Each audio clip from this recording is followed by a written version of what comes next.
Le dimanche est pour moi un des plus beaux jours de la semaine. Savez-vous pourquoi? Parce qu'on est réunis ici. Parce qu'on est ici, ensemble. On est ici ensemble pour le Seigneur. Parce que je vous vois. Je vous vois sans vous voir. Mais vous êtes là. Et je vous aime. Et je pense beaucoup à vous pendant la semaine. Il y a beaucoup de frères et de sœurs pour lesquels je pense à eux également. Mais je pense surtout à la parole de Christ. Et lorsque le mercredi est passé, eh bien, je commence à me dire, mais qu'est-ce que je vais, sur quoi est-ce que je vais prêcher le dimanche? Et ça ne manque pas, la Bible ne manque pas de leçons, de pensées, de choses à dire et à partager ensemble. On a chanté « Jésus est tout pour moi ». Et parfois, il arrive que nous ayons des doutes, des manquements. Jean-Baptiste, pour lequel l'Évangile dit il est plus qu'un prophète. Eh bien aussi, il avait des moments de...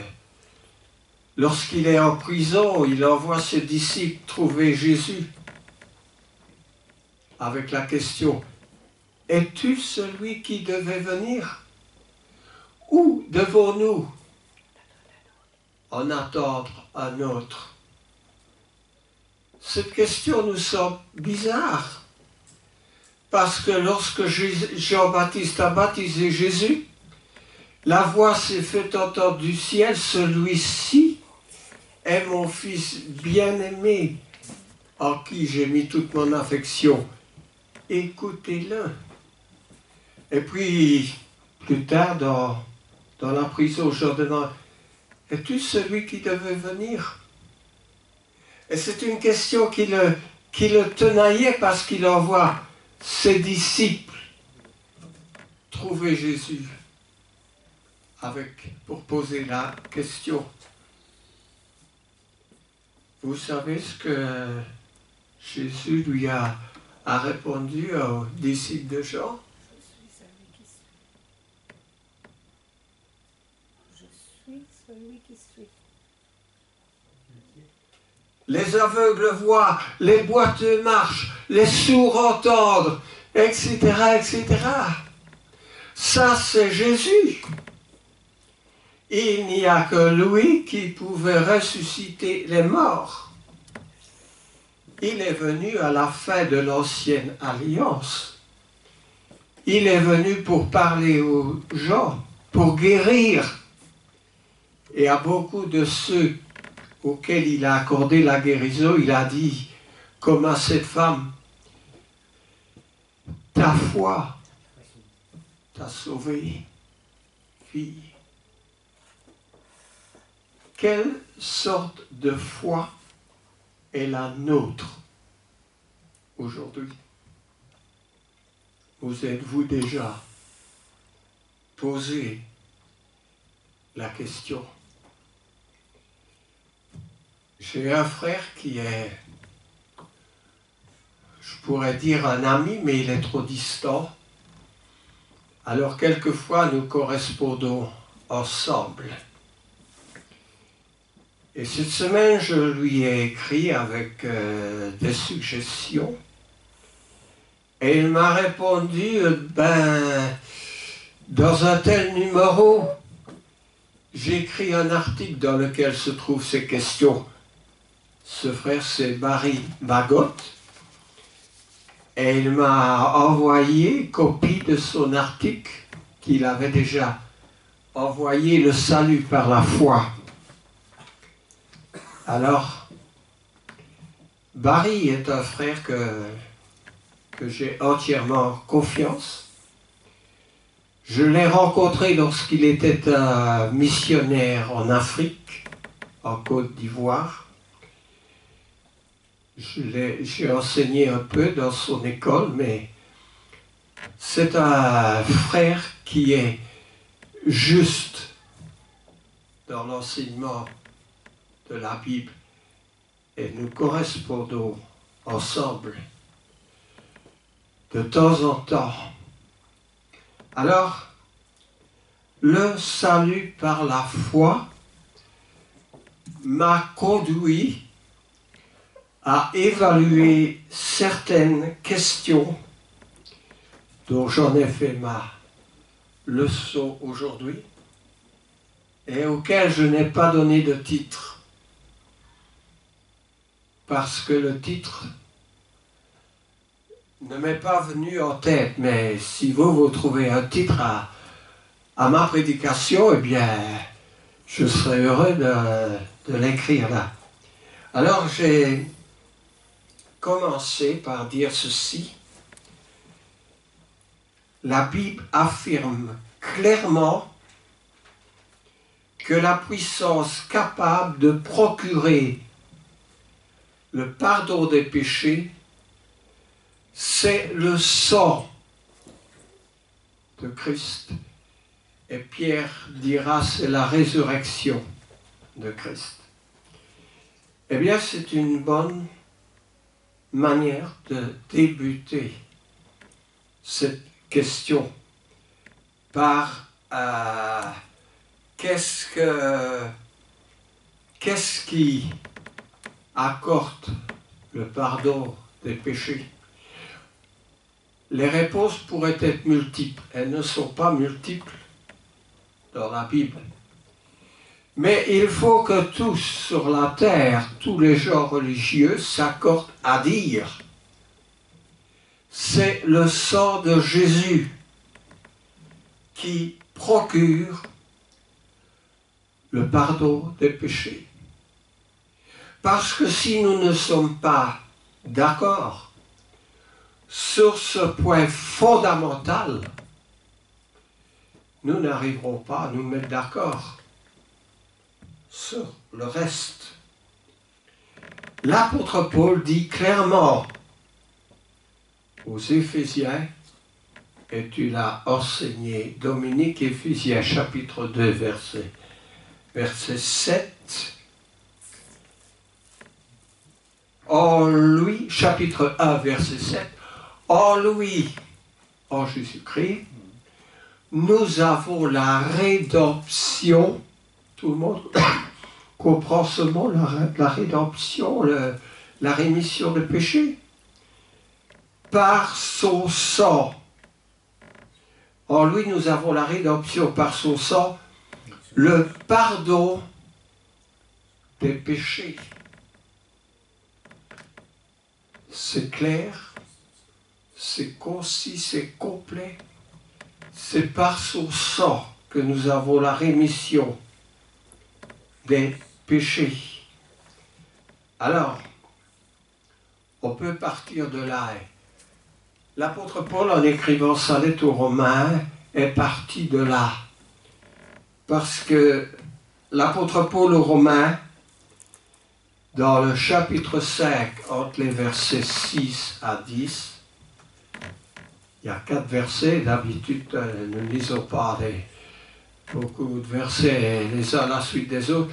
L'apôtre Paul dit, « Et lorsque nous étions encore sans force,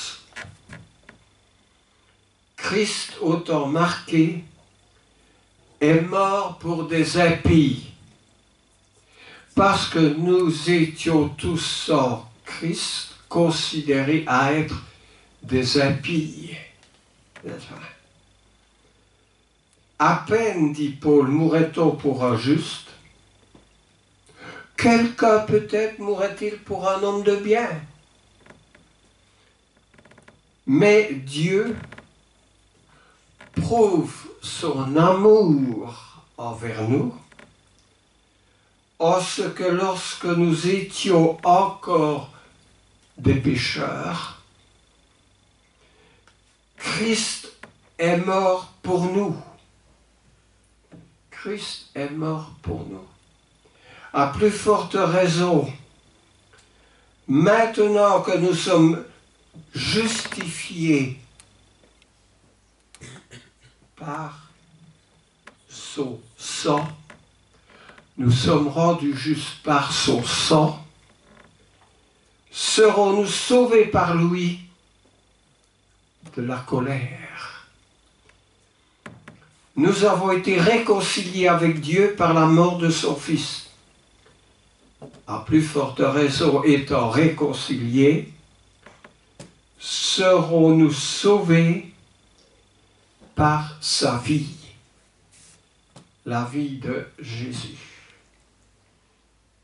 C'est pour cela qu'il est notre Sauveur, notre Rédempteur, parce qu'il a donné son sang à la croix. Donc il faut bien partir de là pour savoir quel est l'élément salvateur. Salvateur, c'est peut-être un grand mot, l'élément qui nous sauve. En hébreu, au chapitre 9, alors ça, quelqu'un va trouver sa Bible, ouvrir et lire, Hébreu, Victoire peut-être, Hébreu chapitre 9, entre les versets 11 et 14. Ce sont des versets intéressants.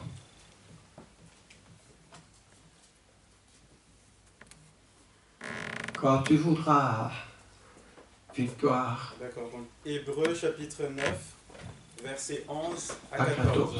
Je lis au nom de Jésus. Mais Christ est venu comme souverain sacrificateur des biens à venir. Il a traversé le tabernacle plus grand et plus parfait, qui n'est pas construit de main d'homme, c'est-à-dire qui n'est pas de cette création. Et il est entré une fois pour toutes dans le lieu très saint, non avec le sang des boucs et des veaux, mais avec son propre sang, ayant obtenu une rédemption éternelle. Car si le sang des taureaux et des boucs et la cendre d'une vache répandue sur ceux qui sont souillés sanctifient et procurent la pureté et de la chair, combien plus le sang de Christ qui par un esprit éternel s'est offert lui-même sans tache à Dieu, purifiera-t-il votre conscience des œuvres mortes, afin que vous serviez les dieux vivants. Ok. Dans tout l'Ancien Testament, je veux dire, depuis la loi, depuis la création du tabernacle, je le rappelle, il y avait dans le tabernacle le saint lieu qui préfigurait l'Église et le très saint lieu qui préfigurait le ciel. Et dans le très saint lieu, seul, je dis bien seul, le grand prêtre, qui est appelé le souverain sacrificateur, entrait une fois par an avec le sang des animaux, d'un agneau sacrifié sans défaut et sans tache, et allait asperger le tabernacle qui est l'arche de l'alliance. Chaque année, ce sang couvrait les péchés du peuple, mais chaque année, il fallait recommencer ce rite et le grand prêtre devait chaque année entrer avec du sang pour asperger pour le péché du peuple. Le passage que Jean-François vient de lire, Victoire vient de lire. Je ne sais pas pourquoi je t'appelle Jean-François. Eh bien, il dit que Christ, à sa mort, est entré dans le très saint lieu, qui est le ciel, avec son sang, pour obtenir une rédemption éternelle. Et le passage précise qu'il l'a fait une fois pour toutes. Ça veut dire quoi? Ça veut dire que si dans l'Ancien Testament il fallait recommencer chaque année, eh bien, à partir du moment où Jésus est entré avec son propre sang, c'était terminé, ce rythme du souverain sacrificateur. Ayant, dit le passage, obtenu par son sang une rédemption éternelle. Le sang de Christ est un sang purificateur, un sang qui obtient une rédemption éternelle, à l'instar des boucs et des veaux de leur sang. C'est son sang à Christ et non le sang des animaux qui procure la vie. Et c'est pour cela, dit l'épistolier aux Hébreux, qu'il est le médiateur d'une nouvelle alliance plus excellente que l'ancienne. Est-ce que nous saisissons la différence entre l'ancienne alliance et la nouvelle alliance? L'ancienne est terminée et nous sommes, nous, aujourd'hui, sous la nouvelle alliance. Celle où c'est le sang de Christ qui compte. Alors, beaucoup enseignent que la foi est la seule condition pour obtenir la vie éternelle. Et il est vrai que la foi est nécessaire, parce que nous devons croire en Jésus. Nous devons croire qu'il est le Fils de Dieu et qu'il a obtenu cette rédemption éternelle. Alors,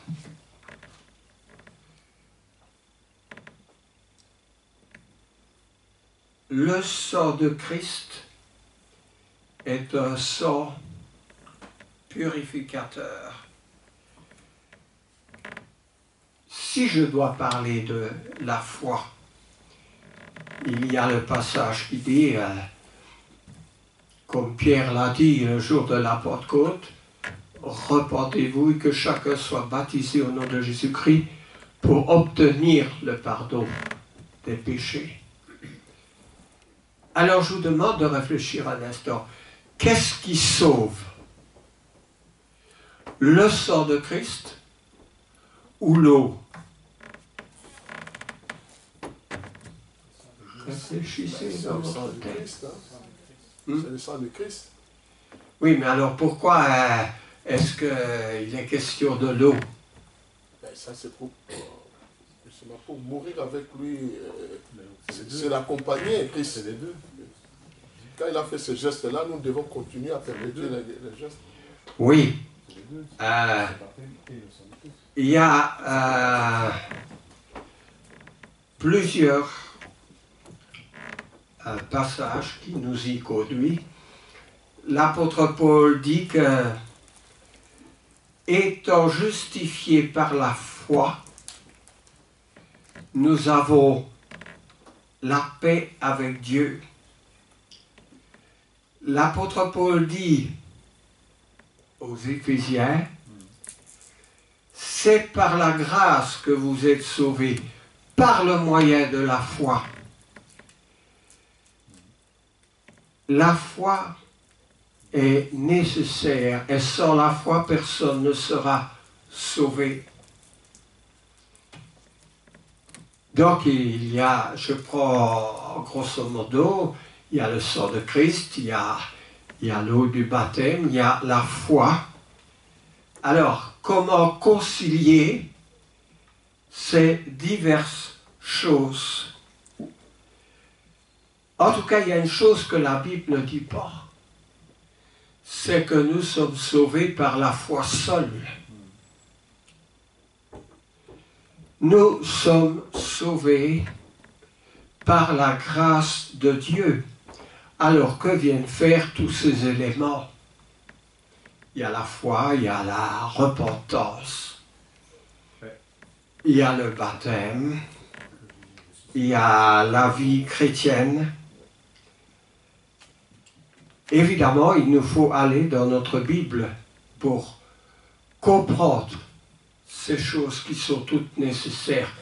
Parce que Jésus a dit, l'homme ne vivra pas de pain seulement, mais de toute parole qui sort de la bouche de Dieu. Alors, qu'est-ce qui sort de la bouche de Dieu?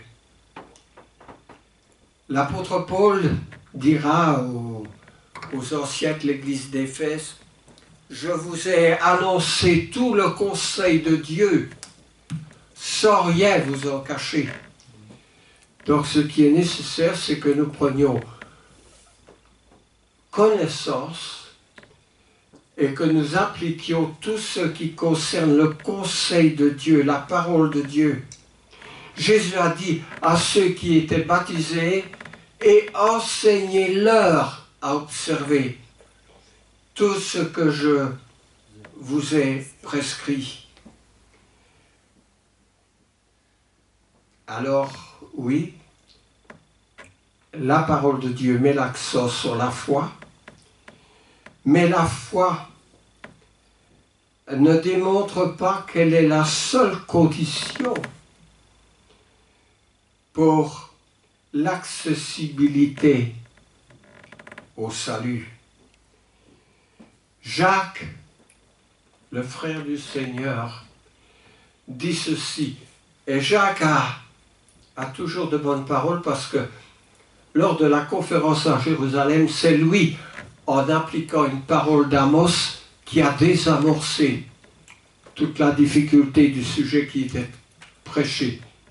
Et Jacques, dont une épître, son épître se trouve vers la fin du Nouveau Testament, dit « Veux-tu savoir, ô homme vain, que la foi sans les œuvres est inutile ?»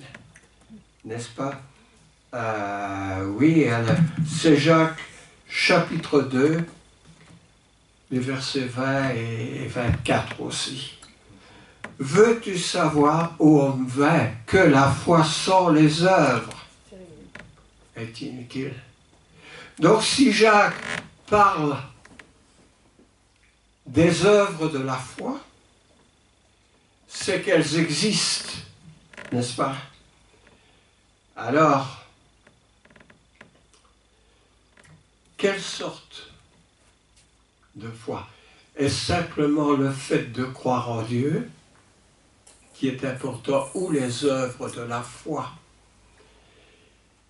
Il y a un passage dans l'Évangile qui dit ceci au chapitre 10, le verset 32 et 33. Cependant, c'est dans l'Évangile de Matthieu, et je cite, « Cependant, même parmi les chefs, plusieurs crurent en Jésus. Mais, à cause des pharisiens, ils n'en faisaient pas l'aveu, dans la crainte d'être exclus de la synagogue, car ils aimèrent la gloire des hommes plus que la gloire de Dieu. Ils crurent en Jésus-Christ. Mais ce n'est pas suffisant. Ils n'en faisaient pas l'aveu. Ils ne voulaient pas perdre leur gloire. Il ne voulait pas être exclu des synagogues. Et ce n'est pas ce genre de croyants-là qui ont composé l'Église. Parce que ceux-là ont suivi les conducteurs. Et ce sont ces conducteurs qui ont mis Jésus à la croix. Alors, il est important de confesser sa foi. Une foi qui fait la volonté. Jésus dit, ce n'est pas ceux qui me disent Seigneur, Seigneur, qui seront sauvés. Ils n'entreront pas tous, dit Jésus, dans le royaume, mais c'est celui qui fait la volonté de mon Père. Est-ce que nous faisons la volonté de son Père qui est Dieu? Jésus dira aussi, et ce sont des passages clés que je cite, Jésus dira aussi, nul ne peut servir deux maîtres, car il aimera l'un et il haïra l'autre. Quel est votre maître? Celui que vous servez. Parce que le mot servir donne une application au service de Dieu.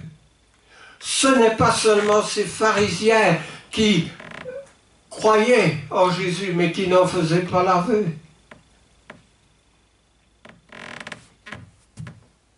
Il fallait être du clan de Jésus, à la fois dans ses œuvres.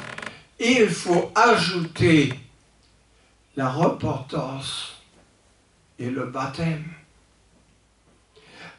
Est-ce que la repentance est essentielle? Pensez un instant. Le mot repentir, qui est le mot grec métanoïa, veut dire changer de vie, changer de direction. C'est bien là ce que Jésus a dit à la femme adultère, à la pécheresse, n'est-ce pas? Va et ne pêche plus, change ta vie. Il faut parfois avoir le courage de changer de direction dans la pratique et dans l'esprit aussi, pour suivre Jésus. Ça, c'est la repentance. Quand Jésus a commencé de prêcher, il n'a pas enseigné le baptême tout de suite, il était dans l'ancienne alliance, mais il préparait l'entrée du royaume, parce que Jésus dit « Repentez-vous, car le royaume des cieux est proche ». Et le royaume des cieux est venu le jour de la Pentecôte. Et Jésus avait commencé de dire « Changez de vie, parce que le royaume arrive. Et vous n'allez pas pouvoir entrer dans le royaume avec vos vieilles habitudes, avec vos péchés, avec ce qui est contraire à Dieu. » Et c'est pour cela qu'à ceux qui ont crucifié le Christ, il leur dit « Repentez-vous et que chacun de vous soit baptisé pour le pardon des péchés et pour obtenir le don du Saint-Esprit. » Jésus ne voulait pas dire pour que vous puissiez parler en langue, pour que vous puissiez guérir les malades, pour que vous puissiez ressusciter les morts. Jésus voulait dire pour obtenir le don du Saint-Esprit.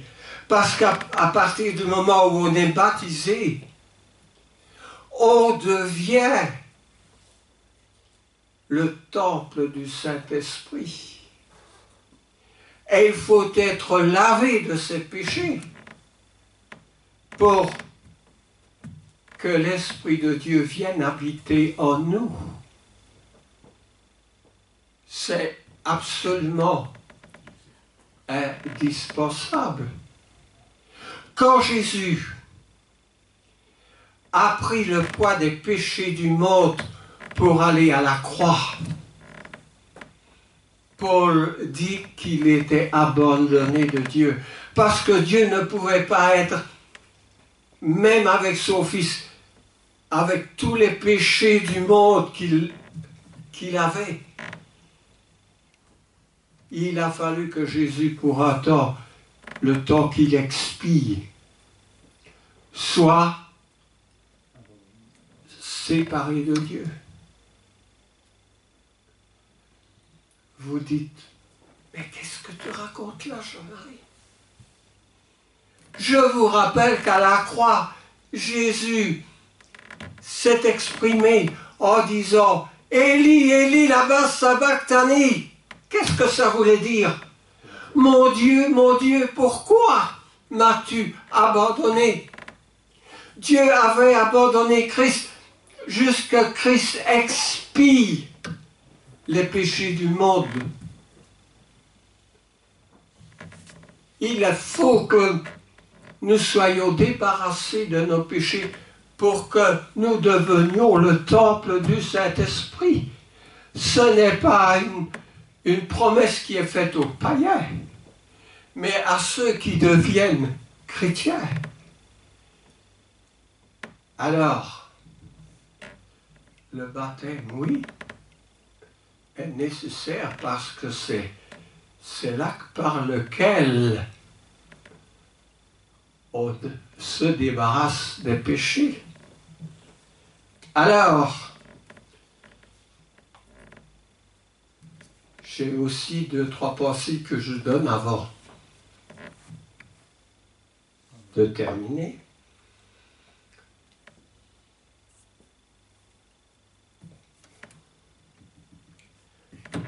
Rappelez-vous,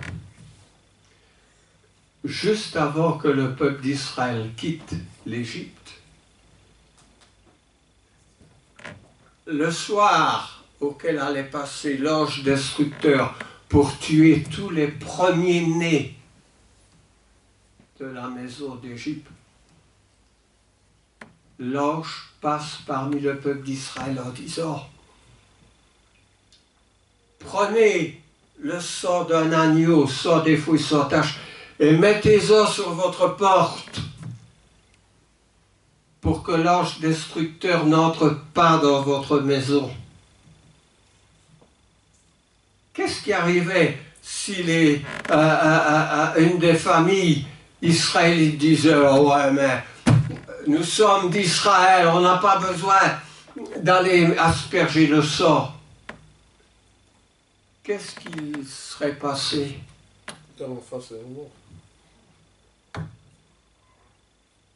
C'est ce sang qui sauvait la famille, n'est-ce pas? Un deuxième exemple, quand Josué, avec le peuple d'Israël, est sorti d'Égypte, ils ont dû prendre la première ville, qui était Jéricho. Comment l'ont-ils pris? Dieu leur a dit, vous allez faire le tour de la ville pendant 7 jours. Et puis vous lancerez un grand cri. Et après 7 jours, les murailles de la ville sont tombées. Pourquoi? Dieu aurait pu faire ça tout de suite et les murailles tombaient. C'était un acte de foi. Le peuple d'Israël devait faire de cette manière-là parce que c'était ce que Dieu avait demandé de faire. Un autre exemple. Lorsque Naaman, le lépreux, vient en Israël pour être guéri de sa lèpre, Élisée lui dit, tu vas te plonger 6 fois dans le Jourdain et à la 7e. J'ai fait tout ce chemin-là pour en Israël, pour m'entendre dire de me plonger dans l'eau. Mais c'est ridicule. Ridicule. Non, c'est pas ridicule. Parce que la petite jeune fille lui a dit, oui, mais si le prophète t'avait demandé autre chose de plus difficile, tu l'aurais fait. Il est rentré en lui-même, il est plongé 7 fois. 1, 2, 3, 4, 5, 6, il ne se passe rien. Il est toujours lépreux. Il est plongé une 7e fois et il sort pur, débarrassé de sa lèpre.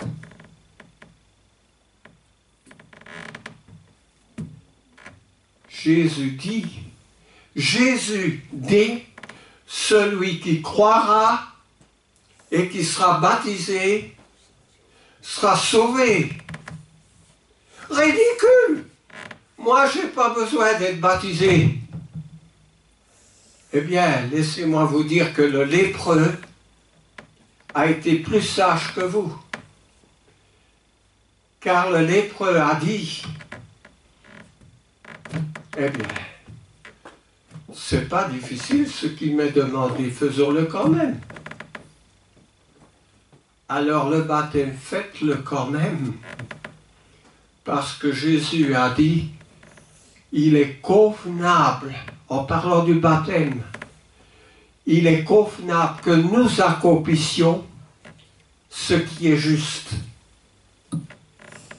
Bon, j'en viens tout de suite à la dernière conclusion. On nous dit aujourd'hui, dans les milieux évangéliques, que pour être sauvé, il faut faire la prière de la foi. Les plus grands ténors parmi les évangélistes, Billy Graham et j'en passe, qui ont fait des campagnes d'évangélisation les plus larges, les plus coûteuses, par leurs émissions radio, ont été silencieux en ce qui concerne le baptême. J'ai un petit texte ici, rédigé par Barry Bagot, qui est cet évangéliste dont je vous parlais, et il a écrit ceci. Et j'ai trouvé tellement bien rédigé que je me suis dit, je ne vais pas en faire un autre texte. Nous avons probablement tous entendu parler de la prière du pécheur lors des grandes croisades d'évangélisation ou des émissions télévisées. Les évangélistes invitent les non-croyants à réciter après lui, peut-être une phrase à la fois, une prière au moyen de laquelle ils pourront demander au Seigneur de les sauver. Ils diront par exemple, Seigneur Jésus, je sais que je suis un pécheur, que j'ai besoin de toi. Merci d'être mort à la croix pour moi. Je t'invite à venir dans mon cœur et à prendre le contrôle de ma vie. Nous avons tous déjà entendu. Je me confie en toi, sois mon sauveur, merci de m'avoir donné la vie éternelle. On trouve souvent une telle prière à la conclusion d'un traité qui est écrit sur le salut. Des millions de personnes aujourd'hui croient avoir été sauvées après avoir fait la prière de la foi. N'est-il pas curieux qu'on ne trouve pas un seul exemple de conversion dans le Nouveau Testament où l'on dit aux pécheurs de faire une telle prière pour être sauvés. En fait, ce n'est qu'à la fin du XIXe siècle et au XXe siècle qu'une telle pratique devint populaire.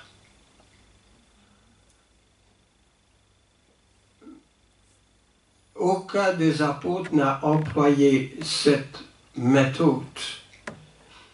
Alors, je ne vais pas lire tout, mais il rappelle qu'à la fin du Nouveau Testament, il est dit que personne ne doit ajouter ou retrancher à ce qui a été dit. Que l'apôtre Paul écrit aux Éphésiens, n'allez pas au-delà de ce qui est écrit. Qu'est-ce qui est écrit pour le salut? Il est écrit, avant que Jésus ne remonte au ciel, qu'il dit à ses apôtres, celui qui croira et qui sera baptisé sera sauvé. Et dans l'évangile de Matthieu, allez prêcher l'évangile à toute la création, faites des disciples, les baptisant au nom du Père, au nom du Fils et du Saint-Esprit. Mais baptiser veut dire plonger, immerger, veut dire devenir une même plante avec Jésus, qui est mort et qui est ressuscité. Ça, c'est le plan divin. Et l'apôtre Paul dira, nous ne falsifions point les Écritures. Il y a plus que les évangélistes qui parlent de Dieu et du plan du salut. L'Église catholique tout entière, l'Église orthodoxe tout entière ont changé le plan de Dieu. En n'immergeant pas, mais en versant quelques gouttes d'eau sur la tête d'un enfant qui n'est même pas encore devenu pécheur. Pourquoi ne pas respecter la volonté de Dieu? Nous voulons respecter la volonté de Dieu. Parce que Jésus dit, si vous m'aimez, gardez mes commandements. Amen.